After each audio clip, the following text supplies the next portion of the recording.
मित्रों, एक घोड़े ने बताया कि रात में औरत की यह एक चीज जरूर लेना चाहिए, और घोड़े ने यह भी बताया कि स्त्री कितना भी मना करे, आप दो चीज उनकी जरूर दबा देना। वे कौन सी चीजें हैं? आइए इस कहानी के माध्यम से समझते हैं। मित्रों, किसी नगर में एक राजा रहता था।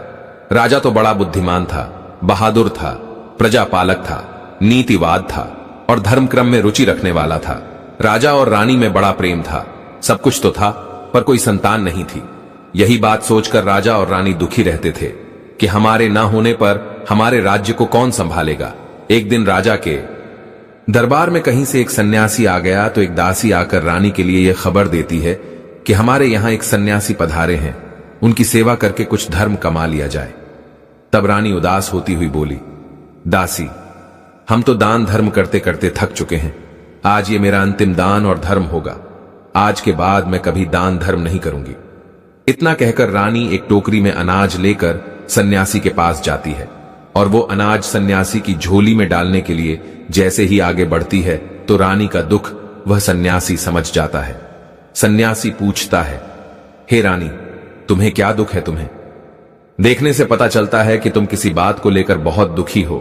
तब आंखों में आंसू भरकर रानी सोनवती अपना दुख बताती है। हे महात्मा जी, मेरे पास सब कुछ है, पर एक संतान नहीं है। मैंने लाखों यत्न कर लिए, पर संतान का सुख प्राप्त नहीं हो पा रहा है। सन्यासी बोले, हे रानी, तुम चिंता मत करो, मैं तुम्हें पुत्र होने का वरदान दे रहा हूं। जल्द ही तुम्हारी गोद में एक पुत्र खेलेगा, परंतु आपका पुत्र 15 साल तक ही आपके पास रहेगा। 15 साल के बाद वह पुत्र तुम्हारे पास पृथ्वी लोक पर नहीं रहेगा।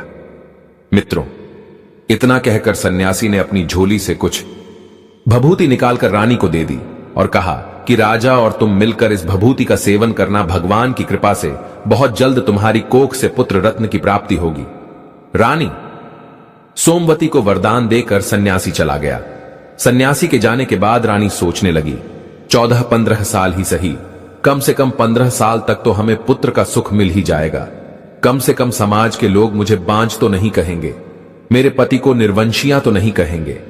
रानी सोचने लगी कि 15 साल तक मैं अपने पुत्र को खूब लाड प्यार करूंगी, उसे हर प्रकार से खुश रखूंगी। पुत्र के बारे में सोच सोचकर रानी बड़ी खुश होने लगी। इधर शाम को जब राजा साहब रानी के पास गए तो रानी ने सारी बात बताई कि एक सन्यासी ने उन्हें पुत्र होने का वरदान दिया है और उस महात्मा ने हम दोनों को यह करने के लिए दी है। तब राजा कहते हैं, हे रानी, हम दोनों अब तक रोज दान धर्म देते आए हैं, गरीबों की सहायता करते आए हैं, यज्ञ भंडारों की तो गिनती ही नहीं है, लेकिन फिर भी हमें पुत्र प्राप्त नहीं हुआ। इससे सिद्ध होता है कि ईश्वर की कृपा हम पर नहीं है, हमसे भगवान रूठ गया है। यदि ईश्वर की कृपा होती तो हमें संतान प्राप्ति अब तक हो जाती है। अब तो हम बूढ़े हो चुके हैं, अब क्या आस की जाए? आखिर सन्यासी के द्वारा दी गई इस भभूति से हमें अब इतनी उम्र में भला क्या संतान प्राप्त होगी? रानी सोमवती कहने लगी, महाराज, हमने अपनी जिंदगी में हजारों उपाय करके देख लिए, दान धर्म यज्ञ तप सब कर लिया, फिर भी कुछ प्राप्त नहीं हुआ। अब यह आखिरी उपाय और करके देख लो ना, मालूम उस महात्मा ने किस भाव से हमें यह दिया है। मित्रों, राजा का हर व्यक्ति पर से विश्वास उठ चुका था, अब उसे किसी पर विश्वास नहीं रहा, लेकिन वह रानी के मन को इनकार करके दुखी नहीं करना चाहता था। यही सोचकर राजा भभूति का सेवन करने के लिए राजी हो गया। फिर दोनों ने भगवान का नाम लेकर उस भभूति को खा लिया। मित्रों, कुछ दिनों के बाद उस भभूति ने अपना प्रभाव दिखाया, रानी गर्भ धारण कर लेती है। यह खबर जब राजा ने सुनी तो राजा की भी खुशी का ठिकाना नहीं रहा। कुछ दिनों बाद रानी एक पुत्र को जन्म देती है। पुत्र की खुशी में राजा ने अपने महलों में उत्सव मनाया, पंडितों को बुलवाकर बालक का नामकरण करवाया। वह बालक कितना भाग्यशाली है, यह जानने के लिए राजा ने अपने दरबार में बड़े बड़े विद्वान ज्योतिषियों को बुलाया। ज्योतिषियों ने जब बालक की कुंडली देखी तो बालक के भाग्य को देखकर वे सारे ज्योतिष चिंतित हो गए। राजा ने पूछा, हे ज्योतिषी ब्राह्मणों, आप लोग क्या सोचकर चिंतित हो? तब ज्योतिषियों ने बताया, महाराज, आपका पुत्र आपके पास सिर्फ 15 वर्ष तक ही रहेगा। यही बात उस महात्मा ने भी बताई थी। ज्योतिषियों ने उस बात पर मोहर लगा दी। अब तो राजा और रानी सुनकर बड़े उदास हुए। फिर भगवान की इच्छा समझकर उस बालक का पालन पोषण करने लगे। वे दोनों सोचते थे कि संतानहीन होने से तो अच्छा है कि 15 साल के लिए संतान का सुख मिल जाए। उन्होंने बालक को पालने पोसने में, लाड़ प्यार देने में कोई कमी नहीं छोड़ी। राज परिवार में पलकर वो बालक बड़ा होने लगा। धीरे धीरे वह बालक 5 साल का हो जाता है। तब राजा साहब एक विद्वान आचार्य से उस बालक की शिक्षा कराते हैं, उसे वेद शास्त्रों का अध्ययन कराते हैं, अनेकों विद्याओं का उसे अभ्यास कराते हैं। धीरे धीरे राजकुमार शास्त्र में, ध्यान में निपुण हो गया। धीरे धीरे करके राजकुमार 12 वर्ष की आयु में पहुंच जाता है। तब उसी समय पर महाराज एक अच्छी सी राजकन्या को तलाश करके अपने राजकुमार की बड़ी हंसी खुशी के साथ शादी कर देते हैं। इधर राजकुमार की अवस्था 14 साल की हो जाती है। तब एक दिन राजकुमार अपने पिता से बोला, पिताजी, मैं अपने पूरे राज्य में घूमकर देखना चाहता हूं, अपने राज्य का भ्रमण करना चाहता हूं। अब तक मैं अपने राजमहल से निकलकर कहीं बाहर नहीं गया हूं। पुत्र की बात सुनकर राजा चिंतित हो जाता है, क्योंकि इधर राजकुमार का 14वां साल जो था वह शुरू हो चुका था। अब बड़ी अनहोनी होने का जो डर था वो नजदीक आ चुका था। राजा ने यह सब बातें अपने पुत्र के लिए नहीं बताई थी। तब राज अपने चेहरे पर झूठ मूठ की खुशी लाकर अपने पुत्र से कहता है, हां बेटा, तुम जरूर जाओ, तुम्हें अपना राज्य घूम करके जरूर देखना चाहिए, अपने राज्य में भ्रमण करना चाहिए और अपने राज्य की प्रजा का दुख सुख देखना चाहिए। आखिर तुम्हारे राज्य में जनता खुश है या नहीं है, और तुम्हें देखना चाहिए आखिर तुम्हारे राज्य का हिस्सा कहां तक है, कहां पर कौन व्यक्ति निवास करता है। इन सब बातों की जानकारी एक राजा के लिए होनी चाहिए, क्योंकि बेटा, मेरे मरने के बाद में तुम्हें ही इस राज्य को संभालना है, तुम्हें ही इस राज्य का राजा बनना है। लेकिन बेटा, एक बात ध्यान रखना, तुम जहां जा रहे हो, जो देखोगे, जो करोगे, उसके बारे में अपनी पत्नी को मत बताना। तब वह बेटा कहता है, ठीक है पिताजी, आप जैसा बताओगे मैं वैसा ही करूंगा। इस प्रकार से बंधु और राजकुमार पूरे दिन अपनी पत्नी के साथ रहता है, उसके साथ हंसी दिल्लगी करता है, प्रेम भरी बातें करता है और खुशियों के पल एक दूसरे के साथ बिताकर रात्रि के समय ठीक 12 बजे बिस्तर से उठकर महल से बाहर चला जाता है और सुबह होने से पहले वापस लौटकर पुनः अपने महल में अपने पलंग पर आकर सो जाता है। इसी प्रकार से बहुत दिनों तक चलता रहा। अब उस राजकुमार की 14वां साल पूरे होने में कुछ ही दिन शेष बचे थे। एक रात उसकी पत्नी यानी कि छोटी रानी रात्रि में जब जागती है तो वह देखती है कि हमारे राजकुमार, हमारे पतिदेव आज पलंग पर नहीं है। पति को न पाकर वह व्याकुल हो जाती है और पूरे महल में उन्हें ढूंढती है, लेकिन वो राजकुमार कहीं भी नजर नहीं आया। राजकुमारी बड़ी ही हताश और निराश हो जाती है। अब मैं क्या करूं? राजकुमारी मन में सोचती है, भला अब मैं क्या करूंगी? वो सोचती है कि मेरा पति मुझे बिना बताए कहां चला गया। उसने इस बात की चर्चा किसी से नहीं की, वो चुप रहती है। लेकिन सुबह होने पर वह देखती है कि उसका पति अपने बिस्तर पर सोया हुआ है। तब राजकुमारी अपने पति से रात की घटना के बारे में कुछ नहीं पूछती है। बंधुओं, इधर दूसरी रात के लिए भी वैसा ही होता है। कई दिनों तक ऐसा ही चलता रहा। रात्रि में रोजाना राजकुमार गायब हो जाता था। यह देखकर उसकी पत्नी बहुत ज्यादा चिंतित रहने लगी। वह सोचने लगी, आखिर मेरा पति रात्रि के समय में कहा जाता है, आखिर किससे मिलने के लिए जाता है, और उसका इतना प्रिय कौन है जो उससे मिलने के लिए आंधी रात के समय जाता है। दर्शक बंधु, इसी प्रकार से राजकुमारी के मन में ढेर सारे सवाल चल रहे थे, लेकिन राजकुमार से पूछने में उसे बहुत ज्यादा डर लगता था। अपने सास और ससुर से उसने पूछने की सोची, लेकिन उसके बीच में उसकी कुल और मर्यादा आ जाती थी, तो इससे वो राजकुमारी सोच सोचकर मन ही मन घुटती रहती थी। इसी बात को लेकर वह इतनी चिंतित रहने लगी कि उसका कुछ खाने पीने को भी मन नहीं करता था। धीरे धीरे राजकुमारी दुबली पतली होती चली गई। उसका शरीर सूखने लगा, क्योंकि राजकुमारी हर समय अपने पति की चिंता में डूबी रहती थी। एक स्त्री के लिए पति का दुख बहुत बड़ा दुख होता है। मित्रों, उसी राज्य में एक फूल बेचने वाली बूढ़ी मालिन रहती थी। वह हमेशा छोटी रानी के लिए गजरे के लिए फूल देने के लिए आया करती थी। तब उस बुढ़िया का ध्यान छोटी रानी पर जाता है। वो मालिन आकर पूछती है, बेटी, आखिर क्या परेशानी है? तुम पर क्या दुख है? तुम इतनी कमजोर क्यों होती जा रही हो? तुम्हारा शरीर सूख करके अब कांटा होता जा रहा है। मित्रों, उस बूढ़ी मालिन के पूछने पर राजकुमारी कहती है, हे बूढ़ी मां, आखिर मैं तुम्हें क्या बताऊं? मेरा राजकुमार हर रात बिस्तर से उठकर ना जाने कहां चला जाता है और सुबह होते ही वह वापस आकर बिस्तर पर सो जाता है। आखिर वह कहां जाता है? इस बात को सोचकर मैं बहुत परेशान रहती हूं। इसी बात की वजह से मेरा खान पान छूट गया है। मैं अन्य जल कुछ नहीं ग्रहण करती और इसी परेशानी की वजह से मैं सूख सूख कर कांटा बन चुकी हूं।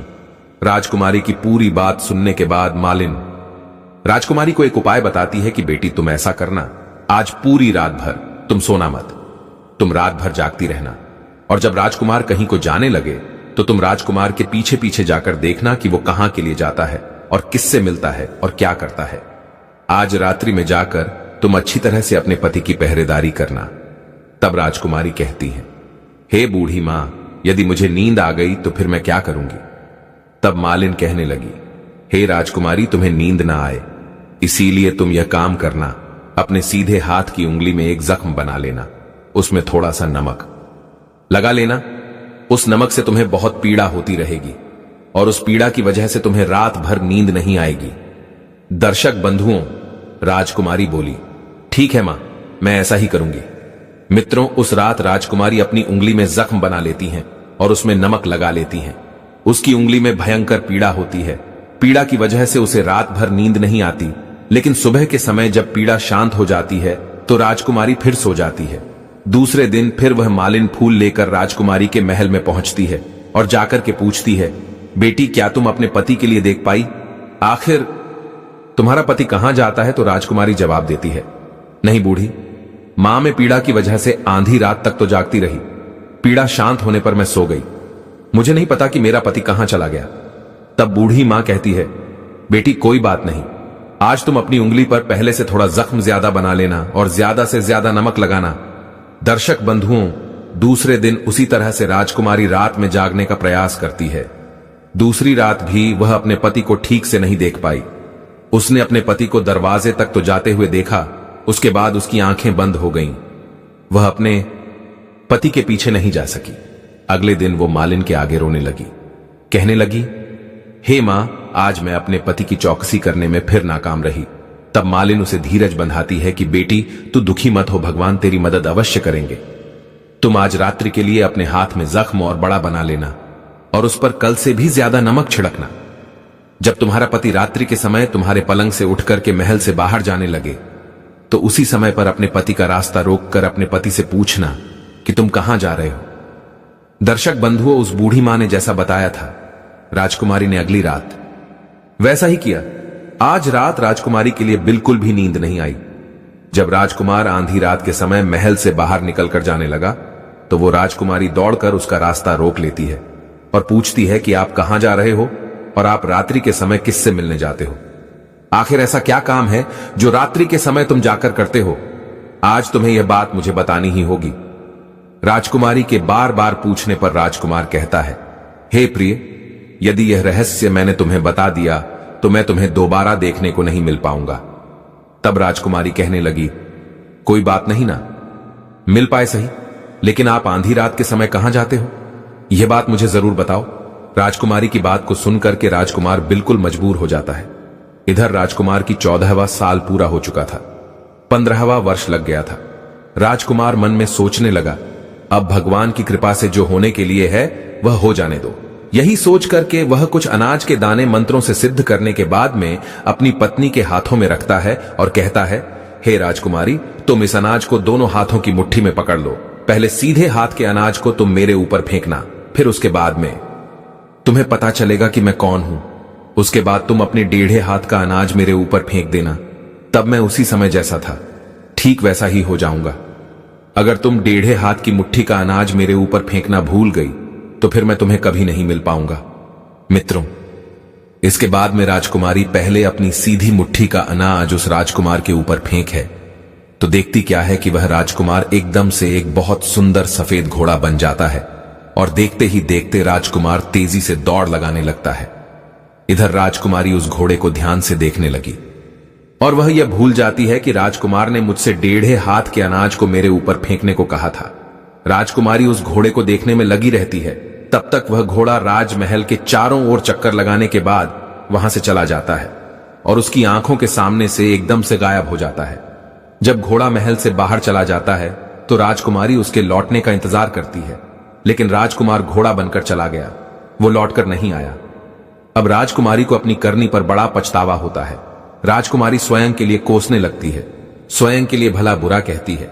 लेकिन अब उस बात का कोई लाभ नहीं था, क्योंकि राजकुमार भी अब वापस लौटकर आने वाला नहीं था। ये बंधुओं इधर सुबह होते ही राजा और रानी के लिए राजकुमारी यह घटना बताती है। सुनकर उन्हें इस बात पर बड़ा ज्यादा दुख होता है। वे बहुत अधिक पश्चाताप करते हैं। राजा साहब समझ चुके थे कि हमें जिस बात का डर था वह अनहोनी घटना घट गई, और अब तो राजा बेचारे चाहकर भी कुछ नहीं कर सकते थे। राजा साहब बड़े दुखी होकर अपने बिस्तर को पकड़ लेते हैं और राह देखते रहते हैं कि शायद किसी दिन हमारा राजकुमार लौटकर हमारे राजमहल के लिए वापस आ जाए। इंतजार करते करते 3 माह का समय बीत गया, लेकिन राजकुमार लौटकर नहीं आया। इसी तरह पूरे साल बीत गया, लेकिन राजकुमार नहीं लौटा। उस राजकुमार का कोई अता पता भी नहीं लग रहा था कि आखिर वह कहां है। राजा ने अपने सिपाहियों को भेज पूरे राज्य के नगर में और गांव को छान लिया, परंतु कहीं भी राजकुमार का कोई पता नहीं चला। इधर राजकुमारी मन ही मन बड़ी दुखी होती है कि उसकी व्यर्थ की जिद के कारण उसका पति गायब हो गया। राजकुमारी अपने मन में यह प्रण कर लेती है कि वह कुछ ना कुछ करके अपने पति को पाकर ही रहेगी और एक दिन उसे घर वापस लेकर के जरूर आएगी। राजकुमारी सुबह उठकर अपने सास ससुर के पास में जाती है और अपने सास ससुर राजा और रानी से कहती है कि मैं अपने पति की खोज करने के लिए राज्य से बाहर जा रही हूं, मुझे आज्ञा दे दो। राजा और रानी भी यही चाहते थे कि उनका बेटा मिल जाए। यही सोचकर उन्होंने अपनी पुत्र वधू को जाने की आज्ञा दे दी और कहा, पुत्री, तुम जो चाहो सो करो, तुम्हें जहां जाना है वहां जाओ, लेकिन हमारे पुत्र को वापस लेकर जरूर लौटना, हमारा आशीर्वाद तुम्हारे साथ है। मित्रों, उसके बाद में राजकुमारी एक साधारण स्त्री का भेष बनाती है और अपने कुछ नौकर चाकरों को, दास दसियों को साथ लेकर कुछ जरूरी खाने पीने का सामान रखकर अपने पति को खोजने के लिए निकल पड़ती है। राजकुमारी ने राज्य की सीमा पर जाकर खाने पीने का एक भोजनालय खोल लिया। तब राजकुमारी वही राज्य की सीमा पर वहां से आने जाने वाले यात्रियों को मुफ्त में खाना खिलाती थी, और उसके यहां भोजनालय में जो लोग खाना खाने आते थे उनके सामने एक शर्त रखती थी कि खाना खाने से पहले वह अपने जीवन में घटी कुछ विचित्र घटनाओं को जरूर सुनाए, उसके बाद ही भोजन करें। अब तो राजकुमारी के भोजनालय पर सैकड़ों यात्री भोजन करने आते हैं और अपने जीवन में घटी हुई विचित्र घटनाओं को सुनाते हैं और भोजन करते चले जाते हैं। परंतु कुमारी के लिए जिस बात की तलाश थी वह अब तक उसे सुनने को नहीं मिली थी। धीरे धीरे इस प्रकार कई दिन बीत गए।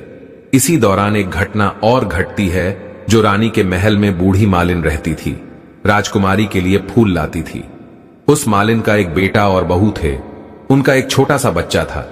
उन बूढ़ी मां का बेटा और बहू सुबह काम के लिए कहीं चले जाते थे तो वे अपने बेटे को संभालने के लिए यह जिम्मेदारी अपनी मां को सौंप जाते थे, क्योंकि वह बूढ़ी मां घर पर अकेली रहती थी। उसके बहू बेटा तो काम पर चले जाते थे और रोजाना वो बूढ़ी मां अपने पोते को खिलाया करती थी। मित्रों, वो बूढ़ी मां पान खाया करती थी। एक दिन बूढ़ी मां ने अपने थैले में हाथ डालकर देखा तो उसने देखा कि उसके थैले में पान नहीं है। बूढ़ी मां को पान खाने की बहुत तलब लगने लगी। बूढ़ी मां ने सोचा, अगर मैं पान नहीं खाऊंगी तो मेरा दिन कैसे कटेगा। बुढ़िया से जब रहा नहीं गया पान खाए बिना, तो उसने सोचा कि चलो, अभी तो मेरा पोता खेल रहा है, मैं पड़ोस में जाकर किसी दुकान से पान ले आती हूं।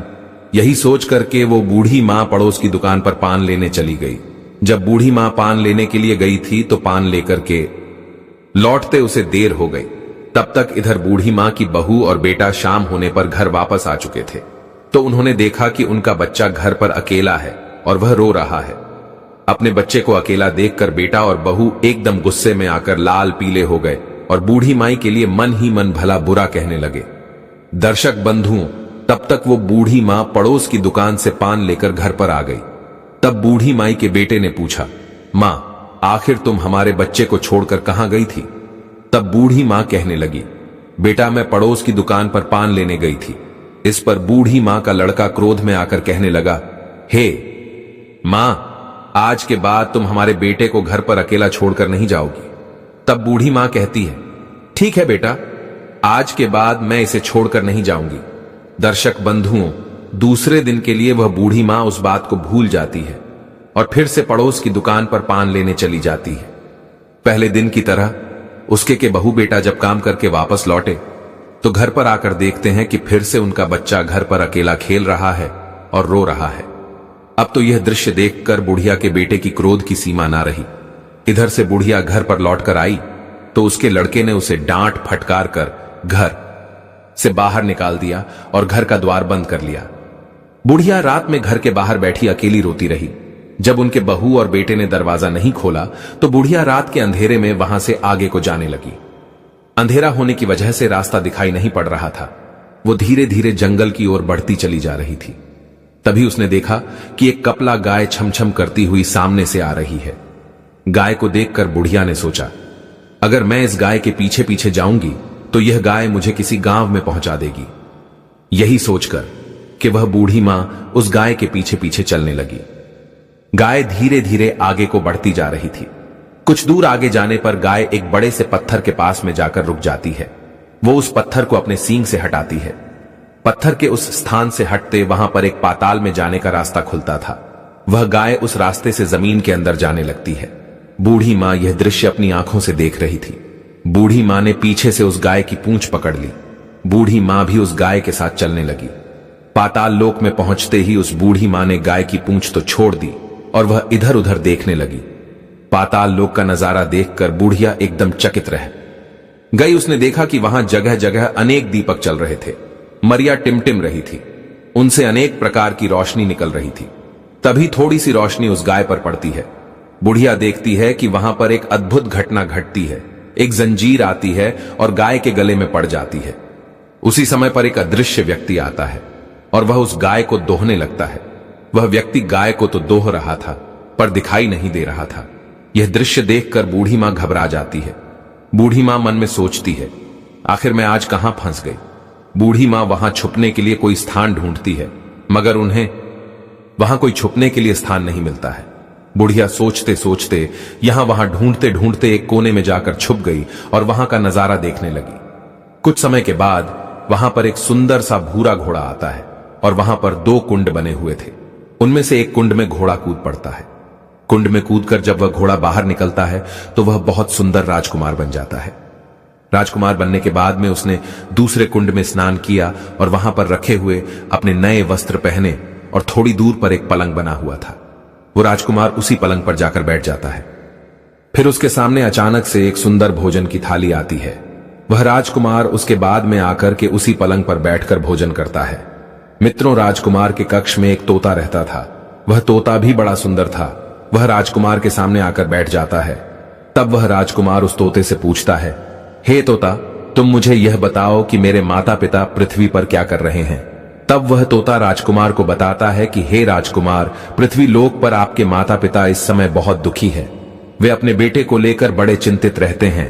तब राजकुमार पूछता है, हे तोता, इस समय हमारे राज्य की देखभाल कौन कर रहा है और हमारी पत्नी क्या करती है। तब तोता राजकुमारी के बारे में बताता है कि आपकी पत्नी राजकुमारी ने राज्य की सीमा पर एक भोजनालय खोल लिया है और आपके पिताजी बूढ़े हो गए हैं, इसलिए आपके राज्य की देखभाल आपका प्रधानमंत्री करता है और वहां आपकी पत्नी भोजनालय खोलकर वहां आने जाने वाले यात्रियों से जो भोजन करने आते हैं उनसे नई नई खबर पूछती रहती है और उन्हें भोजन कराती है। और मित्रों, इतना पूछने के बाद में वह राजकुमार अपनी सैया पर सो जाता है। इधर वह बूढ़ी मालिन कोने में खड़ी खड़ी यह दृश्य देख रही थी। बूढ़ी मां ने ऐसी घटना जिंदगी में कभी नहीं देखी थी। वह अपनी भूख प्यास सब भूल चुकी थी। उसे समझ नहीं आ रहा था कि मैं क्या करूं। इस प्रकार से पूरी रात निकल जाती है। सुबह होने पर वह राजकुमार फिर से घोड़ा बनकर चला जाता है और वह घोड़ा कहां गया, उस बूढ़ी मां के लिए इस बात का पता नहीं था। घोड़े के जाने के बाद में वो गाय भी एकदम से तेजी से पाताल लोक से बाहर निकलने के लिए आती है। तब बूढ़ी मां ने सोचा, इस गाय के साथ मैं पाताल लोक में आ गई हूं तो गाय के साथ ही मुझे बाहर जाना चाहिए, नहीं तो पता नहीं कौन सी अनहोनी मेरे साथ घट जाए ये गाय को। दौड़ते हुए देख बुढ़िया माई ने भी गाय के पीछे पीछे सीध लगा ली और झपट कर उसकी पूंछ पकड़ ली। गाय के साथ बूढ़ी मां पृथ्वी पर आ जाती है और वह सुरंग का रास्ता फिर से उसी पत्थर से बंद हो जाता है। गाय तो जंगल की ओर चली जाती है और इधर बूढ़ी मां उस दृश्य को देखकर एकदम बावली हो गई थी। उसने पाताल लोक में जो कुछ देखा था वह सब कुछ बूढ़ी मां किसी को बताने के लिए उतावली हो रही थी। तब उसी समय पर बूढ़ी माई के लिए एकदम से याद आया कि हमारे राज्य की सीमा पर कोई राजकुमारी भोजनालय चलाती है और नई नई बात बताने वाले व्यक्ति के लिए राजकुमारी अच्छा अच्छा भोजन करवाती है। वह बूढ़ी मां सोचने लगी, किसी और को बताने से तो अच्छा है क्यों ना मैं यह बात जाकर कि उस राजकुमारी को बताऊं। मेरी बात उस राजकुमारी के लिए पसंद आ गई, उसके समझ में आ गई तो मुझे आज के बाद खाने पीने की कोई चिंता नहीं रहेगी। यही सोचकर बूढ़ी मां उस राजकुमारी के भोजनालय पर पहुंच जाती है। भोजनालय के द्वार पर एक ढोल रखा हुआ था। बूढ़ी मां ने तुरंत जाकर उस ढोल को बजा दिया। ढोल की आवाज सुनकर राजकुमारी ने सोचा कि आज कोई मुझे बहुत बड़ी बात बताने आया है। राजकुमारी ने तुरंत अपने सिपाहियों को आदेश दिया कि जाइए, आज भोजनालय पर कोई अतिथि आया है, उसकी जाकर खातिर खुशामद कीजिए। मित्रों, इधर राजकुमारी का आदेश पाते ही सिपाही दौड़कर उसी जगह पर पहुंच जाते हैं जहां बूढ़ी मां खड़ी थी। उन्होंने देखा कि एक बूढ़ी मां ढोल बजा रही है। सिपाहियों ने पूछा, हे मां, यह ढोल क्यों बजा रही हो? तब बूढ़ी मां कहती है, बेटा, हमने सुना है कि यहां भोजनालय पर मुफ्त भोजन मिलता है, इसीलिए आपके भोजनालय पर आई हूं। तब सिपाहियों ने जवाब दिया, हे बूढ़ी मां, तुम्हें भोजन तो मिल जाएगा, लेकिन उसके लिए तुम्हें कोई नई बात बतानी होगी। तब बूढ़ी मां कहती है, हां बेटा, मैं एक बहुत ही नई बात जानती हूं जिसे तुम सुनोगे तो दंग रह जाओगे। बुढ़िया की बात सुनकर सिपाहियों ने यह बात राजकुमारी को बताई कि बूढ़ी मां द्वार पर खड़ी है और वह कोई नई बात बताना चाहती है। राजकुमारी ने सिपाहियों को आदेश दिया कि जो बुढ़िया यहां पर आई है उसके साथ अच्छा व्यवहार करना, उसका खूब आदर सत्कार करना। मित्रों, राजकुमारी का आदेश पाते ही सिपाही लोग उस बूढ़ी मां की सेवा में जुट जाते हैं। सुंदर सुंदर पकवानों से भरी हुई थाली उसके आगे रख देते हैं। बूढ़ी मां कई दिनों से भूखी थी। आज उसने स्वादिष्ट भोजन देखा तो वह खाने लगी और खूब पेट भर के भोजन किया। भोजन करने के बाद सिपाही उस बूढ़ी मां को राजकुमारी के पास ले जाते हैं। राजकुमारी ने उस बूढ़ी मां को देखते ही पहचान लिया। राजकुमारी को देखकर बूढ़ी मां को भी आश्चर्य हुआ कि पुत्री, तुम यहां कैसे? उसके बाद राजकुमारी पूछती है कि हे मां, तुम मुझे कौन सी नई बात बताना चाहती थी? मुझे बताओ। मित्रों, पहले तो बूढ़ी मां राजकुमारी को वह बात बताना चाहती थी, लेकिन राजकुमारी ने बार बार आग्रह किया कि हे मां, यदि तुमने ऐसी बात देखी है तो मुझे जरूर बताओ। मैं तुम्हारी जीवन भर सेवा करूंगी। तुम्हें अपने राज्य महल में ले जाकर के रानी माता की तरह रखूंगी। मित्रों, राजकुमारी के मुख से यह बात सुनकर बूढ़ी मां बहुत प्रसन्न होती है और उन्होंने पाताल लोक में जो कुछ भी देखा था वह सब राजकुमारी को बता दिया। बूढ़ी मां की बात सुनकर राजकुमारी को विश्वास हो गया कि बूढ़ी मां ने जो कुछ भी देखा है वही मेरा पति है। तब राजकुमारी बूढ़ी मां से कहती है कि हे मां, आपने जो कुछ जहां देखा है कृपया मुझे भी वहीं ले चलिए। तब बूढ़ी मां समझाने लगी, बेटी, मैंने जो घटना देखी है वो पाताल लोक की घटना है। मैं तो वहां से जैसे तैसे करके निकल आई। अगर तुम वहां जाओगी तो तुम्हारी जान खतरे में पड़ जाएगी। राजकुमारी ने बूढ़ी मां की एक भी बात नहीं सुनी। वह बार बार वहां जाने का हठ करने लगी। आखिर में राजकुमारी का कहना बूढ़ी मां मान लेती है और कहने लगी, ठीक है बेटा, तुम नहीं मानती हो तो आज मैं तुम्हें वहां लेकर के चलती हूं। पर बेटी, आज नहीं, कल मैं तुम्हें वहां लेकर के जरूर चलूंगी। मैं बहुत थक चुकी हूं। मित्रों, अगला दिन होता है और शाम होती है तो अगले दिन राजकुमारी उस बूढ़ी मां के साथ में उसी जगह पर पहुंची जहां एक पत्थर रखा हुआ था। थोड़ी देर में वह गाय आती है और गाय अपने सिंह से उसे पत्थर को हटाती है। मित्रों, पत्थर हटते ही पाताल लोक का रास्ता खुल गया। गाय उस रास्ते से पाताल के अंदर जाने लगी। बूढ़ी मां के कहने पर राजकुमारी ने उस गाय की पूंछ पकड़ ली और गाय की पूंछ पकड़कर वह पाताल में चली गई। बूढ़ी मां पिछली बार की तरह एक कोने में छुपकर खड़ी हो जाती और दोनों उसी कोने से पाताल का नजारा देखने लगती है और पाताल लोक में सब कुछ पहले की तरह घटित हो रहा था। थोड़ी देर में एक सफेद घोड़ा आता है और वह उस कुंड में छलांग लगाता है। घोड़े से वह राजकुमार बन जाता है। फिर दूसरे कुंड में स्नान करके सुंदर वस्त्र पहनता है और अपनी सैया पर जाकर बैठ जाता है। राजकुमार सोने से पहले सूर्य देवता का आवाहन करता था। आज भी उसने सूर्य देवता का आवाहन किया। उसके बाद राजकुमार उस तोते से बात करने लगता है। तोते से पूछता है, हे तोता, पृथ्वी पर मेरे माता पिता क्या कर रहे हैं? आज तो वह तोता राजकुमार को कोई बात नहीं बताता है। जैसे जैसे राजकुमार तोता से पूछता है, तोता अपना सिर झुका लेता है। जब तोता कुछ नहीं बताता है तो राजकुमार को संदेह होने लगता है कि जरूर वहां कुछ ठीक नहीं हो रहा है। मित्रों, उसी समय पर राजकुमार के लिए संदेह होने लगा।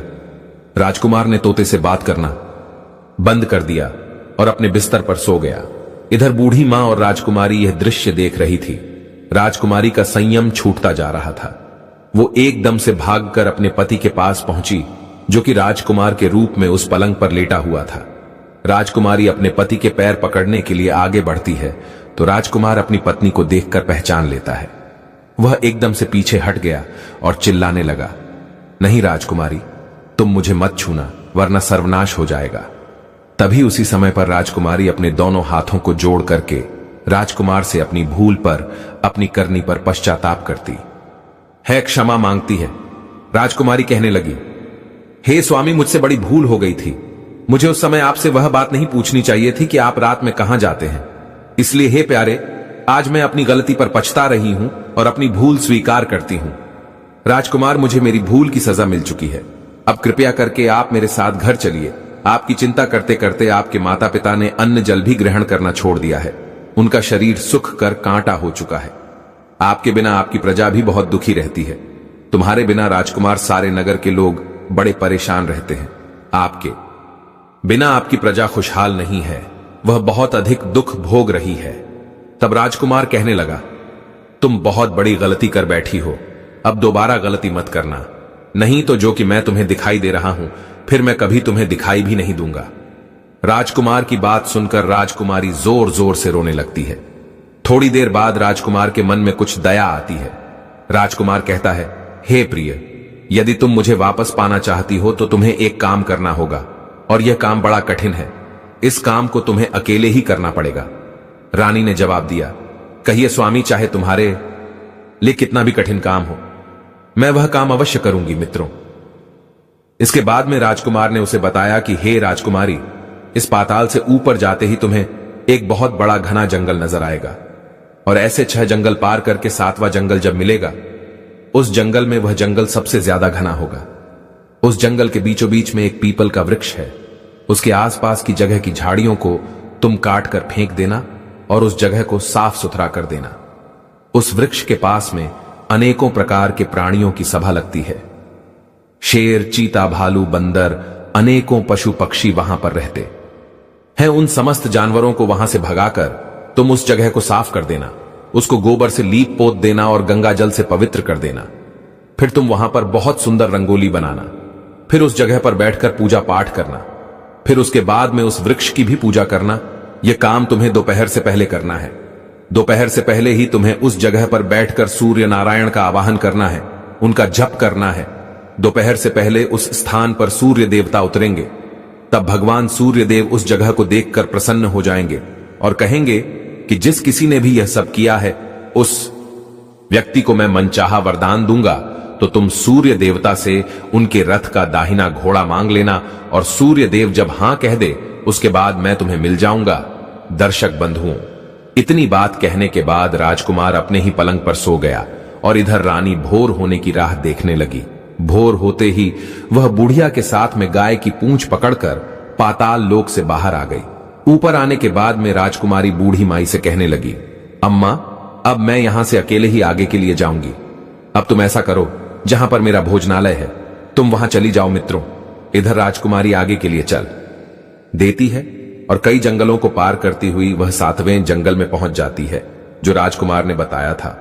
और किसी तरह से राजकुमारी वहां पर रहने वाले शेर, चीता, भालू, बंदरों को वहां से भगाकर उस जगह की लिपाई पुताई करती है, उसे साफ सुथरा बनाती है, और जगह को साफ सुथरा करने के बाद राजकुमारी चली आती है। दूसरे दिन वह दोपहर होने से पहले फिर उस जगह पर पहुंच जाती है और वहां पर जाकर उसने गंगा जल को छिड़क कर उस जगह को पवित्र किया। उसके बाद में राजकुमारी सूर्य देव का ध्यान करने के लिए बैठ जाती है। मित्रों, जैसा कि राजकुमारी के लिए पाताल लोक में राजकुमार ने बताया था, ठीक वैसा ही राजकुमारी करने लगी। अब हुआ क्या, ठीक 12 बजे सूर्य भगवान का रथ उसी वृक्ष के समीप आकर रुकता है। जब सूर्य भगवान ने रथ से नीचे के लिए देखा तो वहां का पवित्र वातावरण देखकर सूर्य देव बड़े प्रसन्न हुए। सूर्य देव कहने लगे, जिस किसी ने यह काम किया है वो व्यक्ति मेरे पास आकर मुझसे मनचाहा वरदान मांग ले, बिना कुछ सोचे समझे। आज मैं उसे मुंह मांगा वरदान दूंगा। जैसे ही राजकुमारी ने सूर्य देव के यह वचन सुने तो राजकुमारी ने बिना समय गवाए सूर्य देवता के समक्ष पहुंच गई और उन्हें प्रणाम करके खड़ी हो गई। हे भगवान, इस जगह की साफ सफाई करने वाली, इस जगह को पवित्र बनाने वाली मैं हूं। सूर्यदेव ने कहा, अच्छा देवी, यदि तुमने इस जगह को पवित्र किया है तो आज मैं तुम्हें वरदान देता हूं, तुम्हारे मन में जो हो वह मुझसे मांग लो। तब राजकुमारी ने जवाब दिया, हे सूर्यदेव देवता, मुझे आप अपने रथ का दाहिना घोड़ा दे दो। तब सूर्यदेव कहने लगे, नहीं नहीं, मैं तुम्हें और कुछ भी दे सकता हूं, लेकिन अपने रथ का दाहिना घोड़ा नहीं दे सकता। मेरे पास मेरे रथ के अलावा 12 घोड़े और है, तुम चाहो तो उनमें से कोई घोड़ा मांग लो, लेकिन मैं तुम्हें अपना दाहिना घोड़ा नहीं दे सकता। मित्रों, सूर्यदेव के इनकार करने पर भी राजकुमारी बार बार उनके रथ के दाहिने घोड़े को ही मांगती जा रही थी। कहने लगी, हे देव, यदि आपने अपने रथ का दाहिना घोड़ा नहीं दिया तो मैं अपने प्राण त्याग दूंगी। राजकुमारी की बात सुनकर सूर्य देवता बड़े मजबूर हो जाते हैं, क्योंकि सूर्यदेव ने राजकुमारी के लिए वचन दिया था। आज उन्हें अपने वचन की लाज रखनी थी। सूर्यदेव राजकुमारी के द्वारा दिए गए उस वचन से पलट नहीं सकते थे। सूर्यदेव ने जवाब दिया, ठीक है, जाओ, मैंने तुम्हें अपना दाहिना घोड़ा दिया, लेकिन वह घोड़ा तुम्हें यहां पर नहीं, पाताल लोक में मिलेगा, वहां से जाकर ले आना। राजकुमारी कहने लगी, सूर्यदेव, पाताल लोक तो क्या है, वह अपने घोड़े को पाने के लिए कहीं भी जा सकती है। राजकुमारी को वरदान देकर सूर्य देवता अंतर्ध्यान हो गए। इधर राजकुमारी अपने भोजनालय पर लौट आई और शाम को बूढ़ी मां को लेकर उस पत्थर के पास पहुंच जाती है। जैसे ही शाम होती है, वहां पर वह कपिला गाय आती है। उसने अपने सिंह को मारकर उस सुरंग का वो पत्थर हटा दिया। जैसे ही गाय उसके अंदर जाने को हुई तो राजकुमारी ने उस गाय की पूंछ पकड़ ली। राजकुमार और वो बूढ़ी मां पाताल लोक में पहुंच गए। फिर से उनके सामने उसी तरह की घटना होती है। घोड़ा आया और कुंड में स्नान करने के बाद वो राजकुमार बन जाता है और अपने पलंग पर जाकर बैठ जाता है। उसके खाने के लिए भोजन का थाल आता है। भोजन करने के बाद राजकुमार ने फिर से उस तोते से सवाल किया कि धरती पर उसके माता पिता कैसे हैं। तो तोते ने बताया, राजकुमार, आपके माता पिता आपकी चिंता में बिल्कुल मरने की स्थिति में है। राजकुमार की आंखों में यह सुनकर आंसू आ जाते हैं। उसके बाद उसने पूछा कि हे तोता, मेरे राज्य को कौन चला रहा है। तोते ने बताया कि आपके राज्य को आपका प्रधानमंत्री चला रहा है और धीरे धीरे वह तुम्हारे राज्य का माल खजाना सब हड़प कर चुका है। वह प्रजा पर बड़ा जुल्म ढाता है, बहुत अत्याचार करता है। इस प्रकार तोता के मुख से इस बात को सुनकर के राजकुमार को बड़ा क्रोध आता है। अब राजकुमार पूछने लगा, हे तोता, आखिर अब मेरी पत्नी क्या कर रही है। इतना सब सुनने के बाद में तोता अब कुछ नहीं कहता है, वह बिल्कुल चुप हो जाता है। अब रानी का संयम जवाब देने लगा। वह दौड़ करके अपने पति के सम्मुख आ पहुंची। तब उसी समय पर राजकुमार रानी से कहने लगा, हे राजकुमारी, अब मैं तुम्हें प्राप्त हो चुका हूं। तुमने अपने तप और भक्ति से मुझे जीत लिया है। तब राजकुमारी ने जवाब दिया, हे स्वामी, क्या अब आप फिर से घोड़ा तो नहीं बनोगे। राजकुमार ने जवाब दिया, नहीं रानी, तुमने मुझे सूर्य देवता से मांगा है, इसलिए मैं तुम्हारा हूं। अब मैं दोबारा घोड़ा कभी नहीं बनूंगा। तब राजकुमारी से उस राजकुमार ने कहा, हे राजकुमारी, तुमने मुझे प्राप्त करने के लिए इतनी सारी मुसीबतें उठाई, इतने सारे कष्ट उठाए हैं। सूर्यदेव ने मुझे सदा के लिए उस जन्म से मुक्त कर दिया है। राजकुमार ने बड़े ही प्यार से राजकुमारी को गले लगाया और वस्त्रों से उसके आंसू पोंछे। रात बिताने के बाद में जब सवेरा होता है तो वह गाय पृथ्वी लोक पर आने लगती है। वो राजकुमार अपनी पत्नी को लेकर उस बूढ़ी मां के साथ गाय की पूंछ पकड़कर पृथ्वी पर आ जाता है। ऊपर आने पर बूढ़ी मां और राजकुमार सीधे भोजनालय पहुंचते हैं। उन्होंने जाकर वहां का सब सामान लोगों में बांट दिया और अपने भोजनालय पर ताला लगाकर अपने राज्य के लिए लौट गए। घर आकर देखा कि वह प्रधानमंत्री राजकुमार को देखकर घबरा जाता है। दरअसल प्रधानमंत्री यह समझता था कि राजा का कोई बेटा तो है नहीं, इसलिए राजा भी बहुत बूढ़ा हो चुका है। अब तो राज्य उसी का है। अब तो राजकुमार ने उस प्रधानमंत्री को बंदी बनाकर कैद खाने में डाल दिया और पहले की तरह अपना राज सिंहासन सब कुछ अपने हाथ में ले लिया। उसके बाद राजकुमार अपने बूढ़े माता पिता से मिलने जाता है। तब राजकुमार जाकर देखता है कि उसके माता पिता उसके वियोग में बिल्कुल सूख कर कांटा हो चुके हैं। अपने बेटे को आया हुआ देखकर राजा और रानी की आंखों में आंसू बहने लगते हैं। वे दोनों अपनी बढ़ती उम्र के कारण बेटे की राह देखते देखते बूढ़े हो चुके थे। उनके शरीर में किसी प्रकार की कोई ताकत नहीं बची थी। अपने पुत्र को जैसे ही उन दोनों ने देखा तो एकदम से गले लगा लिया। बड़े प्यार के साथ अपने बेटे को सहलाने लगे। अपने बेटे को प्राप्त करने के बाद राजा और रानी के शरीर में एक नवजान आ जाती है। कुछ दिनों में ही वह अपने बिस्तर से उठकर बैठने लगे। राजकुमार के लौटने की खबर पूरे राज्य में फैल गई। मित्रों, अब तो उस राज्य की प्रजा बड़ा खुश हुई। राजकुमार रथ पर बैठकर अपनी पूरी प्रजा को दर्शन देता है और वचन देता है कि अब तुम पर कोई जुल्म नहीं करेगा। मेरे पिता के वृद्ध होने पर धूर्त मंत्री अपनी मनमर्जी करने लगा था। उन्हें मैंने बंदी गृह में डाल दिया है। अब आप पर कोई अत्याचार नहीं करेगा। दोस्तों, इस तरह से राजा सुदास और रानी सोमवती अपने पुत्र को राजा बनाने के बाद ईश्वर की भक्ति करने के लिए जंगल में चले जाते हैं और इधर राजकुमार अपनी प्रिय के साथ हंसी खुशी से अपना राज्य कार्य करने लगता है। कहानी का तात्पर्य यह है, अगर किसी की स्त्री पतिव्रत और सच्ची है तो वह विधाता के लेख को भी बदल सकती है। पतिव्रता हो ने तो ब्रह्मांड के सबसे बड़े देवताओं को भी अपने वश में कर लिया था। यह कितनी बड़ी बात थी। मित्रों, राजकुमार अपनी पत्नी राजकुमारी को समझाता है, हे प्रिय स्त्रियों में यह सबसे बड़ी कमी होती है कि वे जिस काम की जिद कर जाएं तो फिर वे उसे करवाकर ही मानती हैं, चाहे उसके लिए उन्हें कितनी ही बड़ी कीमत चुकानी क्यों ना पड़े। यदि तुम जिद ना करती तो मैं तुमसे अलग नहीं होता। नारियों के गुणों की बात करें तो गुण तो उनके अंदर बहुत होते हैं जिनका वर्णन कर पाना बड़ा मुश्किल है, मगर कुछ दोषों की बात करें तो नारियों के लिए 3 दोष सर्वनाश करवा देते हैं। पहला दोष होता है व्यर्थ की हठ, दूसरा दोष होता है झूठा रोना और तीसरा दोष होता है कटुवाणी। देवी द्रौपदी के हठ ने महाभारत करवा दिया था। सुपनखा के झूठे रोने ने रावण का वंश मिटवा दिया और स्त्रियों की कर्कश वाणी ने न जाने कितने घरों को उजड़वा दिया। नारी की वाणी में अमृत भी होता है और विष भी होता है। यह उसके ऊपर है कि वो किसे अमृत पिलाती है और किसे विष। लेकिन नारी के त्याग, प्रेम और तपस्या की बात करें तो उसकी कोई सीमा नहीं है। पति के प्राण बचाने के लिए यमलोक तक भी नारी पहुंच जाती है और दोषों की बात करें तो अपने पति की मृत्यु का कारण भी स्वयं बन जाती है।